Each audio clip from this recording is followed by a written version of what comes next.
Los orígenes del pensamiento griego. Jean-Pierre Bergnaud. Sumario. Prólogo a la nueva edición. Introducción. 1. El cuadro histórico.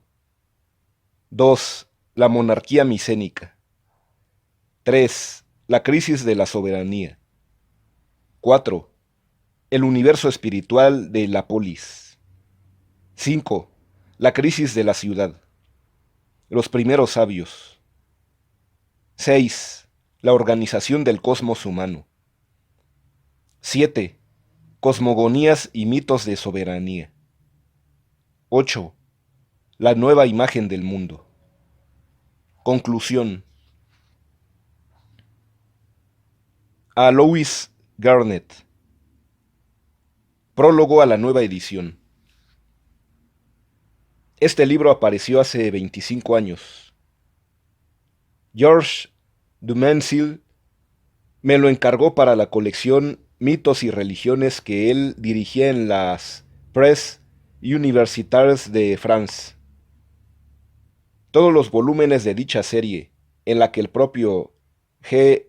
de Mins había publicado Les Dieux des Indo-Europeus, esto es, los dioses de los indoeuropeos, y posteriormente Les Dieux de Germains, o los dioses de los germanos, y en donde, en el mismo año que yo, Claude Lévi-Strauss había dado a conocer Le Totemisme aujourd'hui, o el totemismo hoy en día.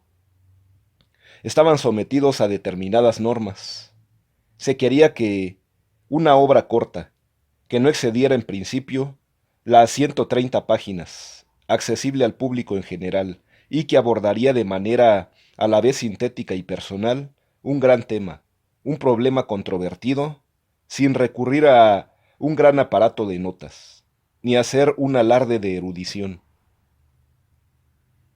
Intentar la empresa en el sector que yo tenía por misión explorar era una tarea que no estaba exenta de cierta imprudencia. No era demasiado pretender clarificar en unos pocos capítulos los orígenes del pensamiento griego, es decir, bosquejar el cuadro de las mutaciones intelectuales que habían tenido lugar entre el siglo XII a.C., cuando desaparecen los reinos micénicos, y el siglo V, momento en que se sitúa el punto álgido de una ciudad como Atenas. 700 años que había que examinar rápidamente, de los que la mayor parte del siglo XII al siglo VIII corresponden al periodo bautizado por los historiadores de la antigüedad como los siglos oscuros, porque, habiendo desaparecido entonces la práctica de la escritura, no se dispone de ninguna fuente gráfica, de ningún texto. Por lo tanto, no era posible proceder sobre este largo periodo de tiempo a la manera de un historiador o un arqueólogo, que moviliza para su investigación todos los recursos de su disciplina. Bajo la forma de un simple ensayo, cuya ambición no era la de cerrar el debate por medio de un estudio exhaustivo, sino de relanzarlo, orientando la reflexión por una vía nueva, intenté trazar las grandes líneas de una evolución que, de la realeza micénica a la ciudad democrática, marcó el ocaso del mito y el advenimiento de conocimientos racionales. De dicha revolución intelectual propuse una interpretación global, que me parecía en su coherencia conforme a los principales datos que poseemos. ¿Cuál es, me pregunté, el origen del pensamiento racional en Occidente? ¿Cómo nació en el mundo griego? Me pareció que tres rasgos caracterizaban en lo esencial el nuevo tipo de reflexión cuya apariencia marca al principio del siglo VI en la colonia griega de Mileto, en Asia Menor, el comienzo de la filosofía y de las ciencias griegas. En primer lugar, se constituye una esfera de pensamiento exterior y extraña a la religión. Los físicos de Jonia dan de la génesis del cosmos y de los fenómenos naturales explicaciones de carácter profano, de espíritu plenamente positivo.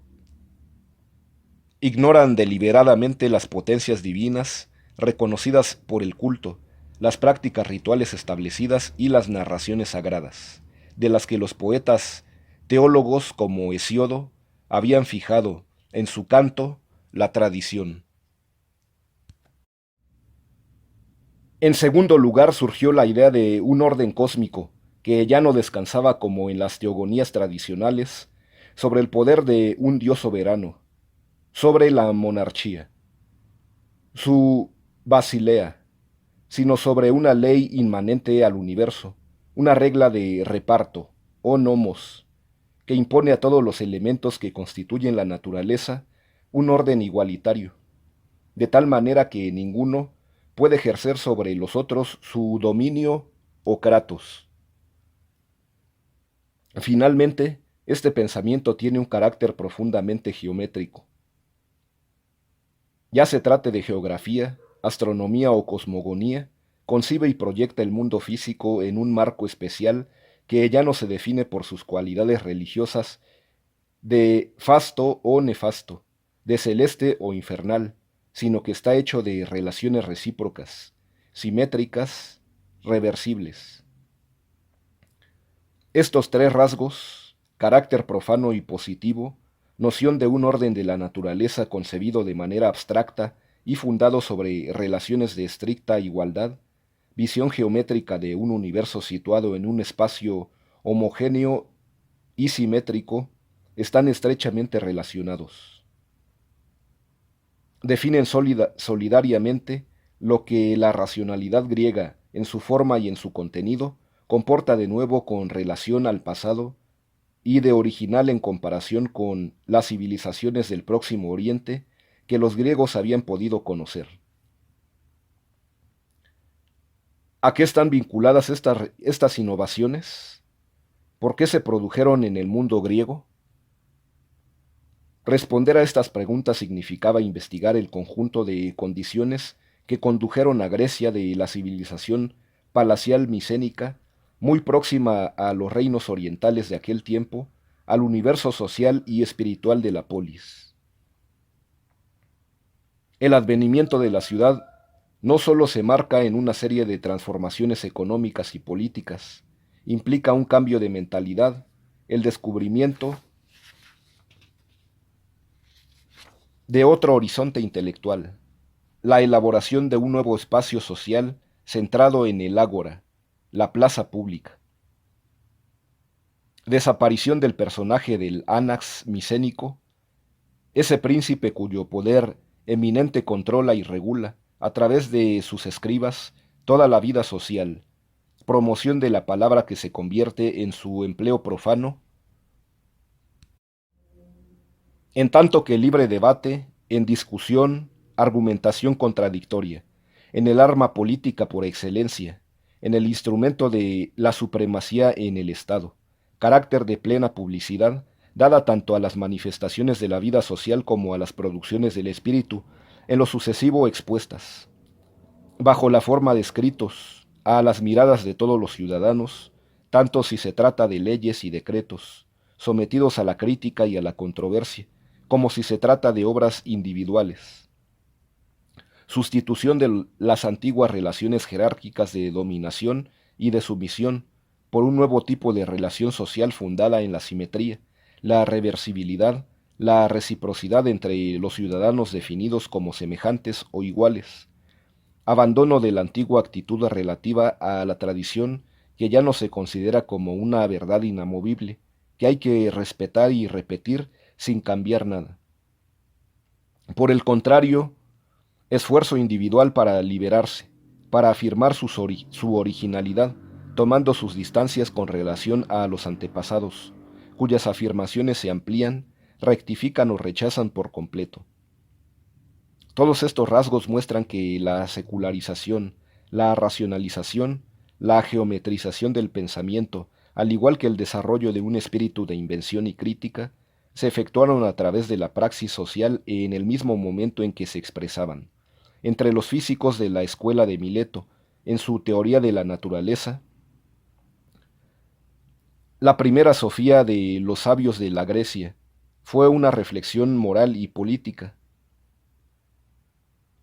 Intentó definir los fundamentos de un nuevo orden humano que sustituiría el poder absoluto del monarca o de los nobles y de los poderosos, por una ley igualitaria común a todos.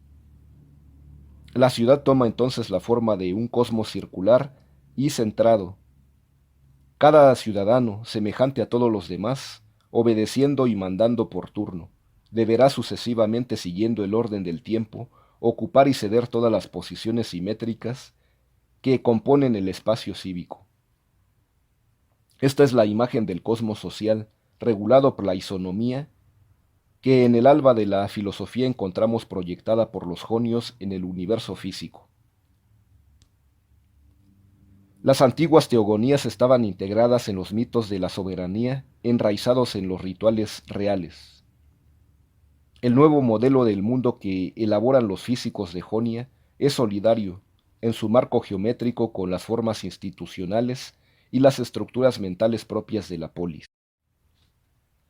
Esta es, grosso modo, la tesis expuesta en 1962 en este pequeño volumen.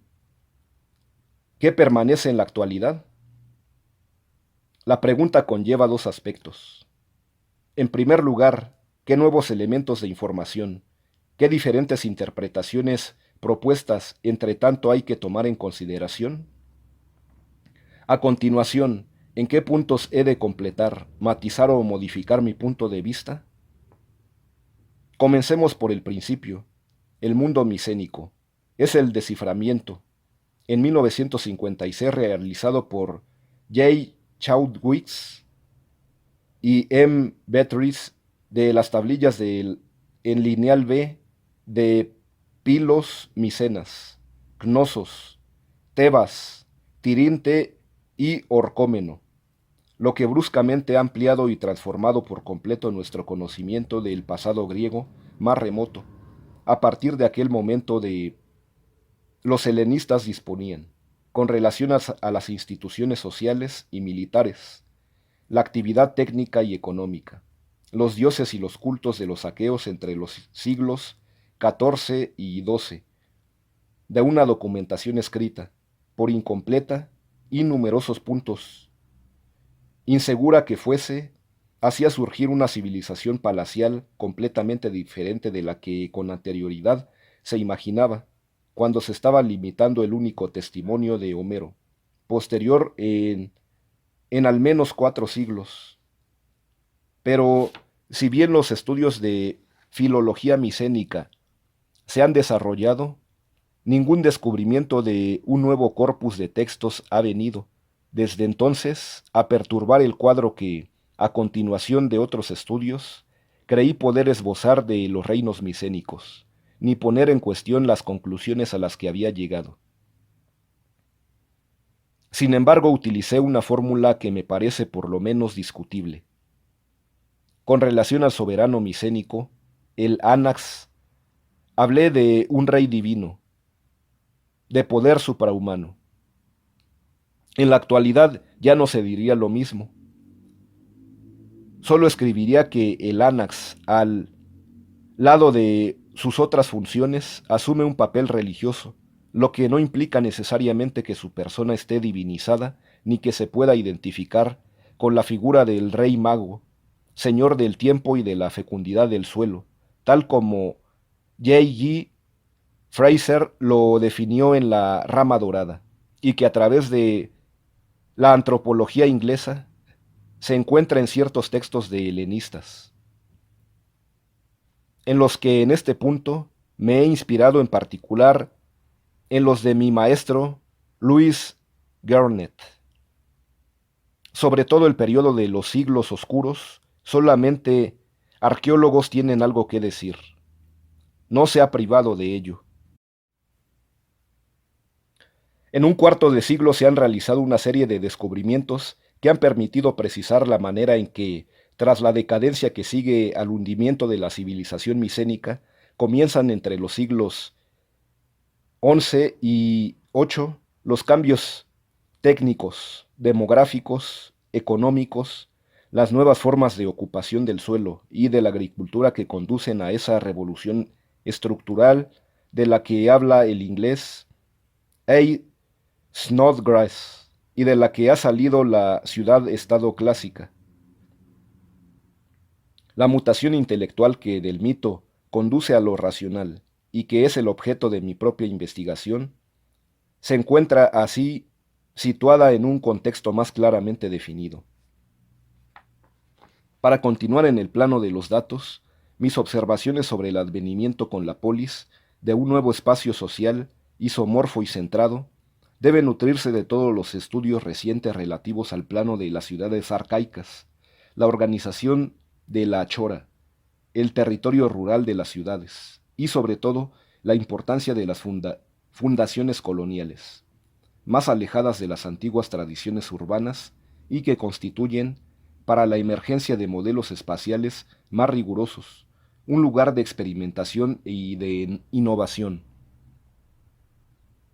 Igualmente, las observaciones que formulé para destacar el papel que pudo representar como instrumento de mutación intelectual, por una parte, la escritura fonética y por otra parte, la redacción y la publicación de las leyes, encuentran su necesaria prolongación en el debate abierto, en el curso de las últimas décadas, entre los helenistas, sobre las consecuencias que ha tenido para la racionalidad griega el paso de una civilización oral a una cultura en la que la escritura ocupa, según los sectores de la vida social y los ámbitos de la creación literaria, filosófica y científica, un lugar más o menos preponderante.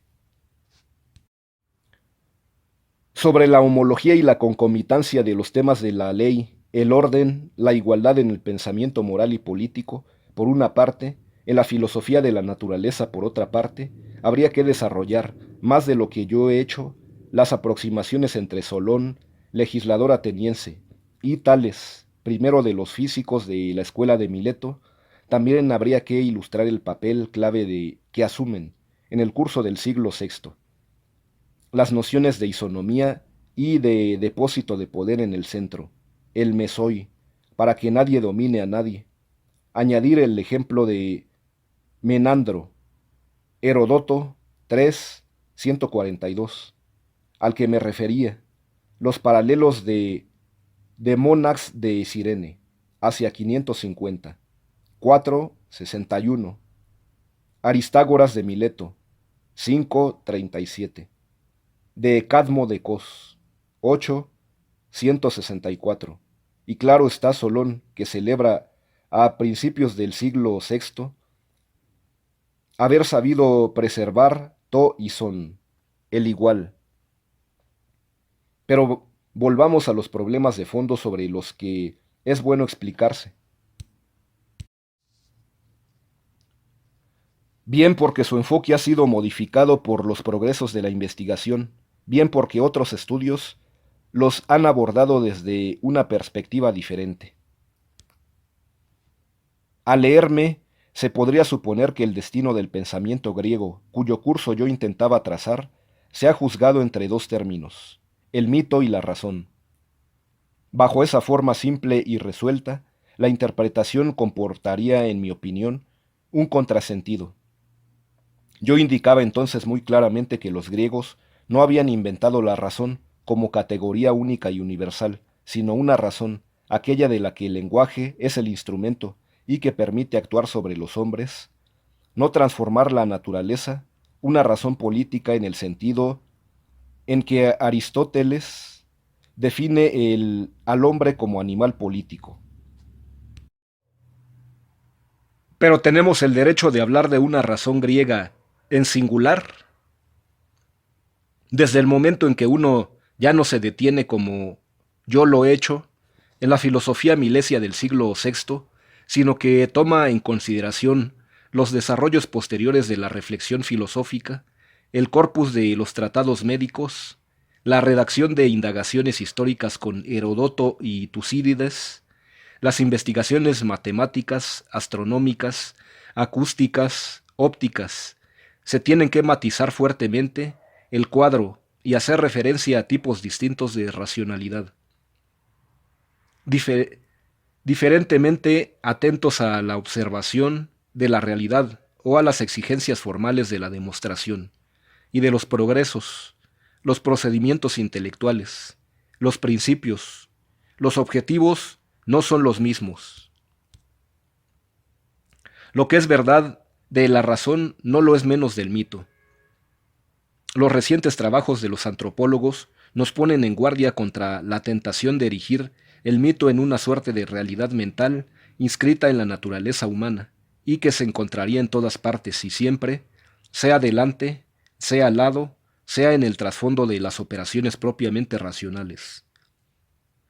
Dos razones, en el caso griego, nos incitan a la prudencia y nos recomiendan distinguir en el pensamiento mítico formas y niveles diversos. La palabra mito nos viene de los griegos, pero no tenía para los que la empleaban en los tiempos arcaicos el sentido que hoy le damos. Mythos quiere decir palabra, narración. No se opone en principio a logos, cuyo sentido primero es también palabra, discurso, antes de designar la inteligencia y la razón. Solamente es en el marco de la exposición filosófica o la investigación histórica que a partir del siglo V, mythos, puesto en oposición a logos, podrá cargarse de un matiz peyorativo y designar una afirmación vana, desprovista de fundamento, al no poder apoyarse sobre una demostración rigurosa o un testimonio fiable. Pero incluso en este caso, mythos, calificado desde el punto de vista de lo verdadero en su contraste con logos, no se aplica a una categoría precisa de narraciones sagradas relativas a los dioses o a los héroes.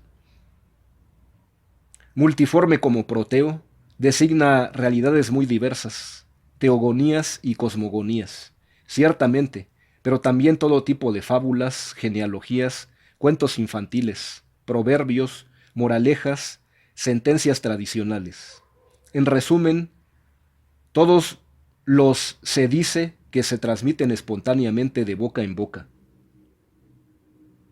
El mythos se presenta por consiguiente en el contexto griego no como una forma particular de pensamiento, sino como el conjunto que vehicula y difunde al azar de los contactos, los encuentros, las conversaciones, ese poder sin rostro, anónimo, siempre evasivo que Platón llama theme, el rumor. Ahora bien, no podemos aprehender este rumor del que está hecho el mythos griego. Este es un motivo suplementario para tener prudencia. En las civilizaciones tradicionales que se han conservado en su carácter oral, los etnólogos, cuando llevan a cabo su investigación sobre el terreno, pueden escuchar narraciones de todo tipo que forman por su repetición la trama de los saberes comunes de los miembros del grupo. Pero para Grecia solo poseemos y únicamente poseeremos textos escritos. Nuestros mitos no nos llegan vivos a través de palabras retomadas y modificadas sin cesar por el rumor. Están definitivamente fijados en las obras de los poetas épicos, líricos y trágicos que los utilizan en función de sus propias exigencias estéticas y que les confieren de este modo, en la perfección de su forma, una dimensión literaria. Las colecciones que en la época helenística confeccionan los eruditos compilando de manera sistemática, transcribiendo, clasificando las tradiciones legendarias para reagruparlas y ajustarlas juntas bajo forma de repertorios mitológicos, tienen el mismo carácter de una obra escrita, elaborada por este o aquel autor. Por lo tanto, se trata, hoy en día, no de poner uno frente al otro, como dos adversarios bien diferenciados,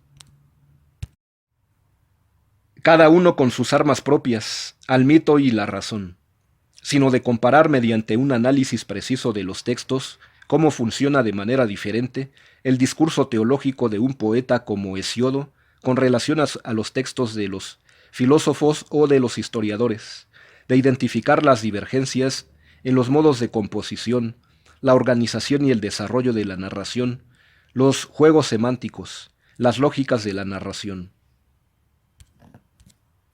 Lo que desde 1962 me he esforzado en hacer junto con muchos otros para discernir mejor en su especificidad las vías que en la antigua Grecia poco a poco llevaron a liberar las figuras de un mitos pensado como fábula, en clara oposición a las de un logos, pensado como razonamiento válido y fundado. De las observaciones precedentes relativas a las formas de lo mítico y lo racional se desprende un nuevo problema, y no de los menores. ¿Qué lugar reserva mi interpretación a las matemáticas y en qué medida puede dar cuenta de las innovaciones que los griegos han aportado en este ámbito? Dicho en otros términos, ¿por qué y cómo los griegos, entre el siglo VI y principios del siglo III, iniciaron una dirección que conduce con Euclides a la constitución de una ciencia demostrativa que hace referencia a los objetos ideales y que procede a partir de un número limitado de postulados, axiomas y definiciones, por encadenamiento de proposiciones rigurosamente deducidas las unas de las otras, de suerte que la validez de cada una esté asegurada por el carácter formal de las pruebas, que, en la continuación del razonamiento, la han establecido. Digámoslo de manera clara, no he abordado directamente ese problema. La razón no es sólo que, al no tener las competencias de un historiador de las matemáticas, no estaba preparado para resolverlo, sino que preocupado sobre todo por comprender las condiciones que habían presidido a un cambio general de mentalidad e introducido como un corte en la historia del pensamiento, he dirigido el proyector sobre el advenimiento de una forma completamente nueva de reflexión moral y política al mismo tiempo que de investigación sobre la naturaleza, de manera que se destacasen bien los vínculos entre estos dos órdenes de mutación. De este punto de vista, las matemáticas no estaban en el centro de mis preocupaciones. No exigían tampoco un tratamiento especial. Estaba inclinado a considerar con los historiadores de las ciencias, como Eid Szabo de Hungría o como G.A.R. Lyold de Inglaterra,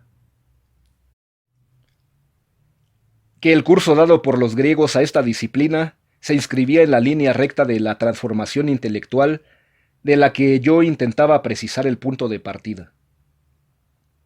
En este sentido, mi perspectiva estaba próxima a la que A.I. Zaitsev recientemente ha desarrollado en el volumen colectivo, publicado en Leningrado en 1985 bajo la dirección de A.D. Frolov. Zaitsev observa, siguiendo a Karl Jaspers, que entre el siglo VII y el siglo II a.C. se producen en civilizaciones tan alejadas entre sí como China, India, Irán, Judea, Grecia, modificaciones profundas del universo religioso tradicional, el confucianismo, el budismo, el zoroastrismo, el profetismo judío. En Grecia, la búsqueda filosófica de la verdad. Pero dicha aproximación no pone de relieve la especificidad del caso griego. No es en el propio seno de la esfera religiosa donde se manifiestan los cambios.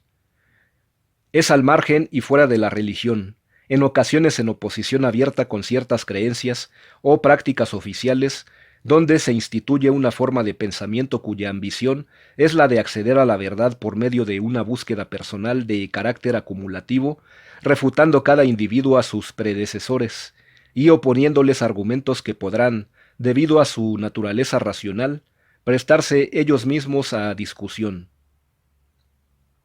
Si Zaitsev, para explicar este cambio, pone el acento en primer lugar sobre la difusión de la metalurgia del hierro, que reemplaza a la del bronce, y pone el estrecimiento de las estructuras sociales que se derivan de la misma, también subraya que la originalidad de Grecia se debe a la forma particular que ha revestido el poder del Estado a la constitución de esta polis, antigua, que implica participación de todos los ciudadanos en la gestión de los asuntos comunes y plena publicidad de las actividades colectivas.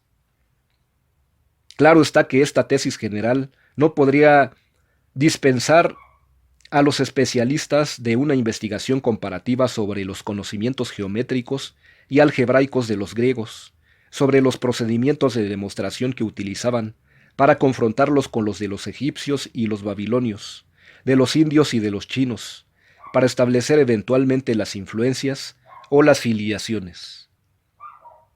Es a este tipo de investigación que se ha dedicado en Francia Maurice Caven, con sus conclusiones en lo referente a la originalidad de las matemáticas griegas, confirman y reafirman al precisarla mi interpretación. No obstante, el debate se encuentra en la actualidad, relanzado entre los historiadores de las matemáticas, gracias a la obra que uno de sus más grandes estudiosos, B. L. van der Waerden, publicó en 1983 con el título de Geometry and Algebra in Ancient Civilizations. El autor se basa sobre lo que denomina un triple descubrimiento. Se trata en primer lugar de las conclusiones a que A. Seidenberg ha creído poder llegar a partir de las instrucciones que, en los manuales indios del 500 al 200 a.C., fijan las reglas de construcción de altares de sacrificio, al lugar que ocupa en esta reglamentación el teorema de Pitágoras, implica, según Seidenberg, que el álgebra babilonia, la geometría griega, la geometría india, tienen un origen común. La comparación de los tratados chinos de aritmética con el corpus de problemas babilonios haría emerger semejanzas tales que se impondría una fuente común en la que el teorema de Pitágoras representaría un papel central. Finalmente, las observaciones de A. Thom y A. S. Thom sobre la disposición de los monumentos megalíticos en el sur de Inglaterra y en Escocia aportarían la prueba de que dichas construcciones aplican los Pythagorean triangles, es decir, los triángulos rectángulos cuyos lados son múltiplos enteros de una sola y misma unidad de medida. A partir de este conjunto de estudios, B. L. van der Waerden se considera autorizado a proponer la siguiente hipótesis. Existió una ciencia matemática en la época neolítica, entre el año 3000 y el 2000 a.C., en Europa Central. La misma se propagó por Gran Bretaña, Próximo Oriente, India y China. Es necesario decir que la mayor parte de los especialistas han acogido esta elaboración, que quizá tenía, a los ojos de su autor, la doble ventaja de atribuir a nuestros lejanos antepasados europeos la invención de las matemáticas y de vincular dichos descubrimientos a fines rituales, con el mayor de los escepticismos, al parecerles las bases sobre las que descansa de lo más frágil. W. R. Knorr, en particular, ha presentado una crítica precisa y densa. No tengo capacidad para intervenir en esta discusión. Solo subrayaría un punto que me concierne. B. L. van der Waerden hace notar que también los griegos tuvieron algún conocimiento de dicha ciencia neolítica. Pero añade que la transformaron completamente, creando una ciencia deductiva fundada en definiciones, postulados y axiomas. Me parecía que precisamente esta completa transformación, para ser explicable, debería situarse en el contexto intelectual del que he intentado analizar los rasgos principales, señalando su relación con las formas de pensamiento y vidas sociales que caracterizan la polis griega. Julio de 1987. G. P. Bernard.